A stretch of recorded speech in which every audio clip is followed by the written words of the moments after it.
ম্যাচের তখন ১৭ মিনিট, প্রায় ২৫ গজ দূর থেকে মেসি নেন জোরালো শট এবং ফল গোল।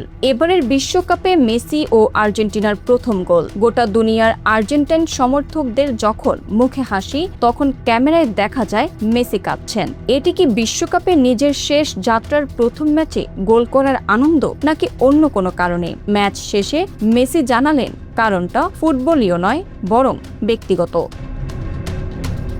আলজেরিয়ার বিপক্ষে হ্যাটট্রিকের পরপরই মাঠ ছাড়েন মেসি। খেলা শেষে মিক্সড জোনে তিনি কান্না প্রসঙ্গে বলেন, সত্যি বলতে ফুটবলের সঙ্গে এর কোনো সম্পর্ক নেই। কিছু ব্যক্তিগত কারণে গত কয়েকটা দিন আমার বেশ কঠিন কেটেছে। আমি দলের সবার প্রতি কৃতজ্ঞ।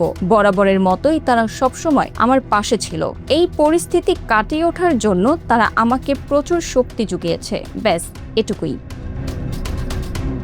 ম্যাচের কৌশল ও আলজেরিয়ার শক্তিমত্তা নিয়ে বিশ্লেষণ করতে গিয়ে আর্জেন্টাইন অধিনায়ক বলেন, আমরা জানতাম ম্যাচটি কঠিন হতে যাচ্ছে। ওদের দলে খুব ভালো, গতিময় এবং আক্রমণাত্মক কিছু খেলোয়াড় আছে। আমরা ওদের পায়ে বল দিলে ওরা সুযোগ তৈরি করতে পারত। তবে বল আমাদের নিয়ন্ত্রণে না থাকার সময়ও আমরা পজিশন ধরে রেখে ভালো অবস্থায় ছিলাম। সৌভাগ্যবশত আমরা শুরুতেই লিড নিতে পেরেছিলাম এবং ম্যাচ নিয়ন্ত্রণে রেখেছি।